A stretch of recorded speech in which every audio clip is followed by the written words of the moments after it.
এই যে এত পাহাড় আছে, এই পাহাড় থেকে শিক্ষা নিতে পারি যে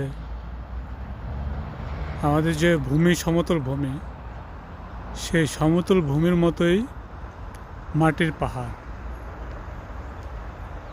গাছ আছে, জমি আছে, চাষ হয়,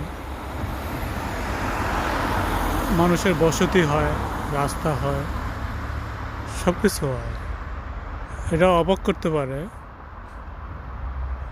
এবং ভালো লাগে। ভালো লাগার মতো অনেক কিছু। যে সমতল ভূমির মতো, সমতল ভূমি থেকে উচ্চে একটা ভূমি, পাহাড়ে একটা ভূমি, ভালো হয়।